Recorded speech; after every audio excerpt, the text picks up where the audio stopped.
역대급으로 올 여름만큼 더워내고 없는 것 같습니다. 이미 열대야 지속 일수가 새로 갱신되고 언제까지 열대야 기록을 세울지는 모르겠지만 모두 여러분 건강하시고 잘 이겨낼 수 있기를 축복합니다.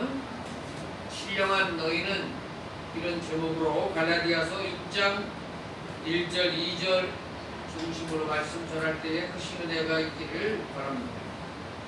오늘 우리가 살펴보고 있는 이 갈라디아서는 바울 사도가 갈라디아 지역에 보낸 편지입니다.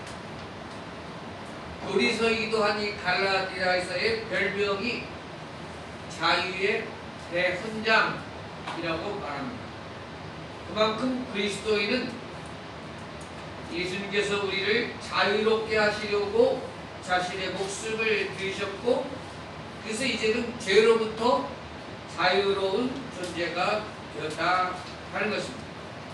앞에 5장을 보면은 그러면 우리가 자유롭게 된 우리가 이제 하고 싶은 대로 육체의 종로를 타면서 내 마음대로 죄 짓고 행동하며 살아도 괜찮단 말인가? 그렇지 않다는 것입니다. 예수님께서 우리에게 참된 자유를 주심은 다시는 종의 몽해를 메고 살지 말라 하는 것입니다. 육체의 욕심을 따라 사는 삶이 아니라 이제는 성령을 따라 행하는 사람이 되라는 말씀인 것입니다. 그래서 오늘 본문인 갈라디아 6장 마지막 장에 성령 안에서 삶은 삶은 어떠한 삶이어야 하는가 오늘 본문을 통해서 살펴보자. 먼저 첫 번째로 1절을 중심으로 실수를 범한 사람을 감싸주고 용서해주는 삶이다 하는 거죠. 1절에 형제들아 사람이 만일 무슨 범죄한 일이 드러나거든 신령한 너희는 온유한 심령으로 그러한 자를 바로잡고 너 자신을 살펴보아 너도 시험을 받을까 두려워하라 그랬습니다. 교회 내에서 어떤 사람이 범죄가 드러난 것입니다. 지금도 교회에서 보면은 공금 횡령을 하기도 하고 각종 범죄 지은 사실이 드러나기도 합니다. 그럴 때 바울 사도는 어떻게 하라고 말씀하냐면 신령한 너희는 온유한 심령으로 그러한 자를 바로잡고 냈습니다. 먼저는 신령한 자, 앞서 성령의 사람은 그런 사람을 온유한 심령으로 대해야 한다 하는 거예요. 세상에도 그래요. 어떤 정치인이든 연예인이든 목회자든 어떤 죄가 세상에 드러나면 우리는 비난하기는 쉽습니다. 지적하고 한 목소리로 욕하기는 쉽습니다. 우리가 함께 생활하는 교회에 대해서도 어떤 성도의 잘못이 드러나면 우리는 비난하기는 쉽습니다. 그러나 그렇게 행동하지 말라는 것입니다. 그럼 성령의 사람은 어떻게 행해야 되는가? 먼저 온유한 심령으로 그러한 자를 대하라 하는 것입니다. 그래서 죄를 두드라고 감싸주라는 의미는 아닙니다. 그런 죄를 행한 사람을 불쌍히 여기고 오죽했으면 그런 죄를 지었을까? 온유한 심령으로 그 사람을 사랑함으로 대해야 할 줄 알아야 한다는 것입니다. 어떤 사람은 정말 악에 빠져서 못된 행동을 했을 때 고소하기보다는 참 인간의 죄악된 본성이 참으로 무섭구나 하면서 그 심령을 위해서 기도해주고 참된 회개와 바른 길 가도록 돕도록 중보하고 도와줘야 하는 것이 필요한 것입니다. 우리 성도들은 성령의 사람은 어떤 자세와 반응으로 대하는지 간에 그 자리에 그 그 밑바탕에 사랑의 기반이 되는 마음을 품지 않고 행하는 행동은 다른 사람들에게 교회에 폭력밖에 안 된다는 사실을 기억해야 하는 것입니다. 그러나 반대로 사랑을 품고 행하는 말과 행동은 따로 때로는 그 사람을 아프게 하고 때로는 정신을 똑바로 차리라고 질책하기도 하지만 그 마음에 사랑을 품고 그 일을 진행한다면 이는 온유한 심령으로 대하고 있다 말할 수 있는 것입니다. 그러므로 우리가 먼저 사람의 성령의 사람이 된다는 것은 사랑의 사람이 된다는 것이고 사랑의 성품, 성령의 열매로 충만해지는 것이라고 할 수 있습니다. 우리 사랑하는 대농제일교회 성도들은 서로 돕는다, 서로 깨닫게 한다, 서로 함께 신앙생활한다 할 때에 모든 일들 속에 사랑이 충만한, 그래서 온유한 심령들로 함께 교회 생활할 수 있기를 축복합니다. 두 번째로 1절에서 신령한 너희는 온유한 심령으로 그러한 자를 바로잡고 그랬습니다.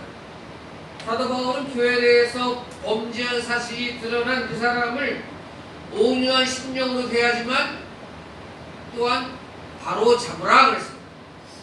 용서라는 것이 무조건 덮어주고 기억하지 않는 것이 용서와 사랑이 아닙니다. 때로는 그 사람이 죄의 대가를 치르게 하고 때로 죄 교도소에 갈 죄라면 교도소에 들어가게 해서 바른 길 가도록 만드는 것이 용서고 사랑인 것입니다. 예전에 제가 그런 묘화를 드린 적이 있어요. 제가 라디오를 통해 들은 실제 내용인데 어느 어머니가 후회하면서 라디오에 편지를 보내주세요. 더운 여름날 아파트에서 콜라를 먹던 이 초등학교 아들이 무슨 심술이 났는지 먹던 콜라병을 거실에서 창문 밖으로 던져버렸습니다. 이 콜라병은 밑에 주차했던 자동차에 떨어졌고 자동차 유리문이 파손되었습니다.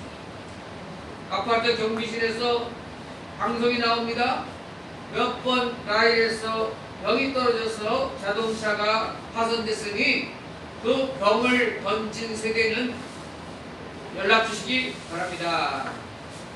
이때 그 어머니는 어떻게 몇 층에서 던졌는지 알 수 없을 것이다. 또 그 자리를 피하고 싶은 마음 때문에 그 아들에게 조용히 있어, 가만히 있어 이렇게 말하고 결국에는 그 자리를 모면했던 것입니다. 그러나 이제 세월이 지나 어머니가 방송국에 사연을 보내는 이유는 그때 내가 이 아들을 위해서는 그 아들과 함께 나가서 용서를 구하고 죗값을 치르고 그렇게 했어야 했는데 하면서 크게 후회하는 사연의 편지였습니다. 그래요. 사람은 누구든지 잘못을 행하면 그 자리를 도망치고 싶은 마음이 듭니다. 요즘에 음주운전자들이 사고를 낸 다음에 후다닥 도망치는 일 때문에 아주 매스컴에서 떠들썩 합니다. 어쩌면 사람의 자연스러운 모습인지도 몰라요. 우리 같아도 그런 죄를 보면 그 자리에서 도망치고 싶은 마음은 어쩌면 인간의 심성일지도 모르는 것입니다. 그러나 우리 그리스도인들은 잘못된 것이 있으면 도망치는 그런 자가 되지 않고 다른 길을 잡을 수 있도록, 다른 길을 갈 수 있도록 용서를 구하고 끝을 값을 치르고 그 길로 나아가는 것이 바로 그리스도이다 하는 것입니다. 그리고 범죄한 사람을 대할 때 온유한 심령으로 사랑으로 대할 수 있는 이유를 1절 하반절에 너 자신을 살펴보아 너도 시험을 받을까 두려워하라 그랬습니다. 그래 여러분, 우리가 TV 같은 데서 보면 성범죄같이 중환죄를 지은 사람, 음주 뺑총이 치는 사람, 무차별 거리에서 공격을 하는 사람, 이런 사람들을 보면 우리가 막 혀를 차면서 강하게 비판합니다. 왜 그러냐면 우리는 속으로 생각하기를 그래도 우리는 저런 짓을 하지는 않는다 이런 확신이 있기 때문에 더 강하게 비판합니다. 그 부분에 있어서는 자신이 있다는 거죠. 그래서 사도 바울이 이렇게 말합니다. 너 자신을 살펴보아라. 너도 시험을 받을까 두려워하라. 그렇습니다. 우리는 평생을 살면서 무슨 성폭행을 저지른다든지 경찰서나 교도소에 갈 정도의 일은 저지르지 않고 살 것입니다. 그러나 생각해보면 우리는 험한 인생이 되지 않은 이유가 좋은 부모님 만나고 좋은 교육을 받고 주위에 사랑이 많은 사람들과 관계하면서 건전하게 지냈기 때문일 수도 있는 것입니다. 한마디로 내가 잘나고 내 의지가 강해서 선한 길을 걷는 것이 아니고 우리의 생활하는 모든 환경과 상황들이 이렇게 건강할 수 있도록 도와주었다는 것에 감사해야 하는 것입니다. 만약에 우리가 북한에 찢어질 듯한 궁핍환자로 정말 언제 죽을지 모르는 그런 상황에 살아간다면 또 우리가 각종 범죄가 가득한 뉴욕의 뒷골목에서 흑인의 자녀로 태어났다면 우리는 그런 못된 범죄자가 되지 않았을 것이라고 자신 있게 말할 수는 없는 것입니다. 실제로 성폭행하는 자나 변태 성역자들이나 이렇게 대부분의 있는 사람들을 조사해 봤더니 거의 100% 건강한 가정 하에서 자라지 못했습니다. 특별히 어릴 적에 학대를 받고 성추행을 당하고 방임을 당하고 불행한 환경 가운데에서 자란 자가 거의 대부분이었다 하는 것입니다. 어쩌면 지금 그런 흉악한 죄를 범하는 사람도 어릴 적부터 심한 피해와 아픔이 있기 때문에 그것이 결과로 나올 수 있다 생각할 때는 그런 악한 죄를 범하는 자들을 비난하고 욕하기는 쉽지만 우리도 정말 우리가 이렇게 좋은 환경 속에서 감사하며 생활할 수 있게 될 거에 정말 우리 자세를 겸손하게 하고 우리도 언제든지 넘어질 수 있는 존재라고 하는 사실에 낮은 자세를 가져야 한다 하는 것입니다. 언제든지 사도 바울이 고막한 섰다고 생각하는 자는 넘어지기 쉬운 자라는 말을 기억하며 늘 겸손하게 사는 자가 되어야 되는 것입니다. 세 번째, 성령 안에서 사는 자는 서로의 짐을 나누어지는 자다 하는 거죠.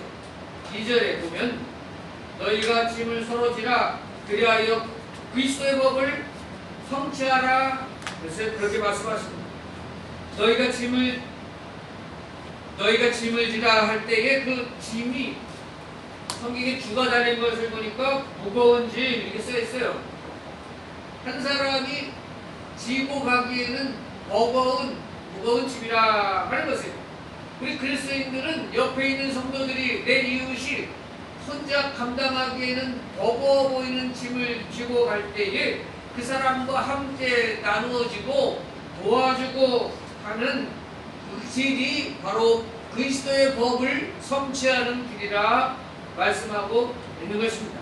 여기서 그리스도의 법은 앞에 5장 14절에 온 율법은 내 이웃 사랑하기를 네 자신과 같이 하라 하신 말씀에 이루어졌나니, 이 말씀처럼 우리 예수님께서 모세의 모든 율법과 선지자의 강령, 그러니까 구약의 온 율법과 말씀을 한마디로 정리해 주시면서 하나님 사랑과 이웃 사랑 이렇게 말씀하셨거든요. 그래서 이 이웃 사랑의 법은 서로 무거운 짐을 함께 지울 때 완성되는 것이고, 이것이 바로 그리스도의 법이 성취되는 길이라 하는 것입니다. 우리는 사도행전에 초대교회에 나오는 모습을 많이 동경하고 목회자들이 설교를 하기도 합니다. 함께 모여서 성도들이 제사를 나누고 예배를 드리고 교제를 나누고 떡과자를 나누고 함께 어려움과 기쁨을 나누는 관계가 초대교회의 모습이었다 하는 거죠. 그 모습을 동경하고 그 교회의 모습이 오늘날 우리 교회에서도 그 정신이 살아있기를 축복합니다. 참 우리 교회가요, 이 자리에 놓여있는 것 하나님의 큰 사명을 감당하고 큰 복을 받을 수 있는 그 길을 걷고 있다라고 기억하고 우리 많이 기도하고 애쓸 수 있기를 축복합니다. 우리 수요일에도 우리 64년생 여자분 오늘 오실 줄 알았는데 못 오셨네. 우리 기도하고 이제 한 사람 한 사람 올 거예요. 우리 전도 받아가지고 수요일날 같이 와서 예배 드렸는데 오라고 했는데 오지 못했네. 자, 보세요. 제가 봤을 때 이거 왜 우리가 여기 자리가 축복의 자리인지 한번 말씀드릴 테니까 들어보세요.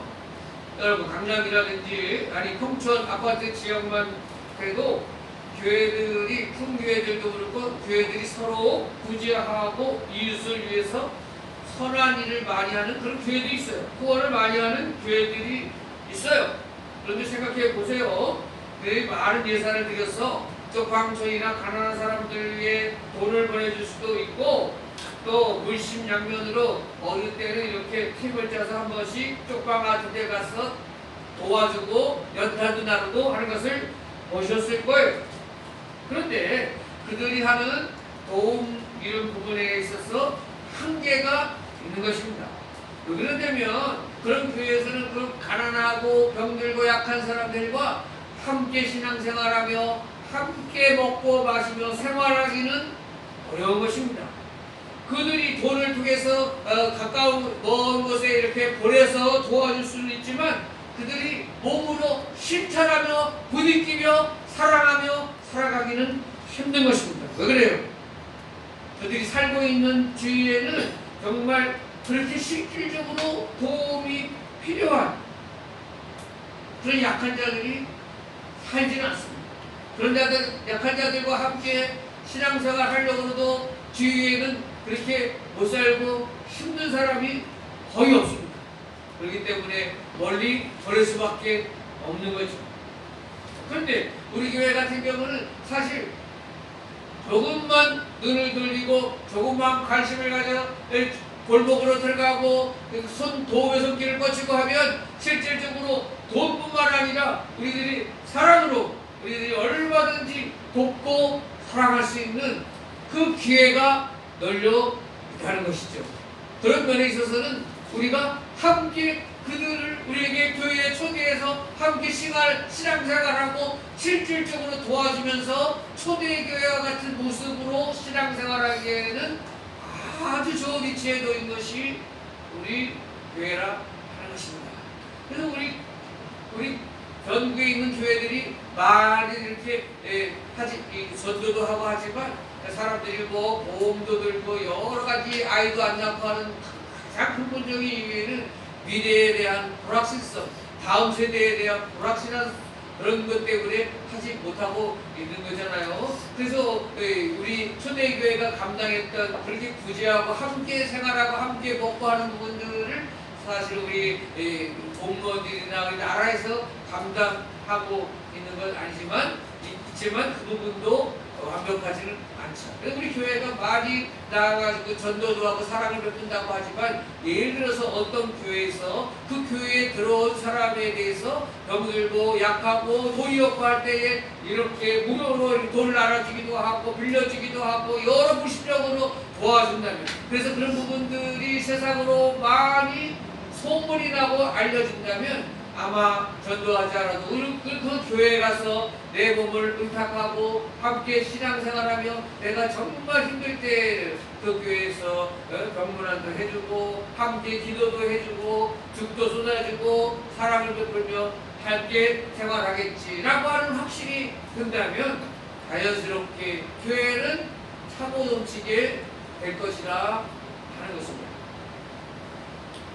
제가 우리 권명아 씨는 돌아가신 이야기를 하면서 하지 않은 내용이 있는데 혼자 힘들게 살아가는 권집사님에게 제가 했던 일 중에 한 5, 6개월 페트병을 주워다가 거기에 물을 떠서 계속해서 제가 갖다 드렸죠. 한 10병씩 이렇게 한번 갖다 주면 한 일주일 먹고 이랬죠. 그 당시에는 지금은 페트병을 다 주워가가지고 동사무소나 이런 데 이렇게 돈으로 적립해줘가지고 길거리에 페트병이 하나도 없는데 그 당시만 해도 페트병은 그렇게 널려 있었어요, 주위에. 그래가지고 제가 그걸 가져다가 이제 세척해가지고 그것에 물을 떠다 줬어요. 한 5, 6개월 그렇게 한 것 같아요. 지금 생각하면서 그것은 돈이 드는 일은 아니었습니다.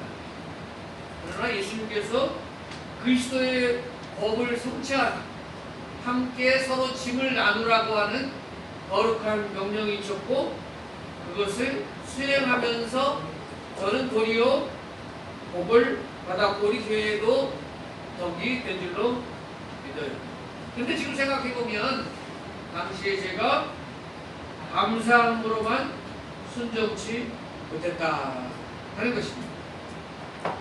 때로는 물을 떠가면서도 이 일을 언제까지 해야 되나 하는 마음도 들었고 때로는 화가 나서 부정적인 마음으로 행했던 것도 사실이에요. 때로는 좀 짜증이 나기도 했어요. 이런 얘기를 드린 적도 있지만 새벽 2시 반 이럴 때 전화해가지고 무슨 왜 전화했어요? 그래요. 사이다가 먹고 싶다는 거예요. 새벽 2시 반. 그러면 짜증이 확 올라와요. 아니 목사님도 잠을 자야지 새벽 2시 반에 사이다 먹고 싶다고 전화하면 됩니까? 소리를 저도 모르게 소리를 버럭 지를 때도 있었어요. 그러나 하나님께서 지금 제가 실천하시는 사랑의 실천 지금 생각해보니 그분이 우리 교회 와서 1년 6개월에서 한 2년 정도 지내시다가 이제 세상 되셨는데 그렇게 단기간에 끝날 줄 알았으면 좀 더 잘했지 않겠나 이런 생각을 하지만 거기에서 우리 교인들이나 저도 값진 교훈을 얻습니다. 우리 교인들, 그리스도인들은 서로 무거운 짐을 서로 나누어 지는 것 이것이 그리스도의 법을 성취하는 길이고 도리어 우리에게 큰 복이 임하는 길이다. 하나님의 은혜를 체험하는 길이다 라고 하는 사실을 우리 모두가 다시금 명심하는 기회로 삼아야 할 것입니다. 그래서 하나님께서 또 그런 기회를 주셨을 때 온 성도들이 불평치 말고 혹은 불편하고 힘들어도 함께 그리스도의 법을 성취하고 있다는 마음으로 잘 감당해내는 그런 멋진 우리 대동교회가 되기를 축하합니다. 그 말씀을 마쳐요. 우리 사도 바울이 말하는 그 신령한 사람, 성령의 사람들이 되어야 하는데 신령한 사람은 교회에 실수하고 범죄한 자에 대해서 비난하고 정죄하는 데만 서 있어서는 안 된다. 사랑의 마음, 이해하고 용서하는 마음으로 대할 줄 아는 자가 되어야 된다. 그리고 우리 자신도 그런 죄를 지을 수 있음을 늘 생각하며 자신을 돌아볼 줄 아는 자가 되어야 하겠다. 그리고 함께 교회 생활하고 형제 자매된 우리 교인들이 무거운 짐을 주말 함께 나눠주고 함께 기뻐하고 함께 동행할 수 있는 그 길을 걸어가는 함께 그리스도의 법을 성취해 나가는 우리 대농제일교회 교인들 모두 될 수 있기를 축복합니다. 우리 함께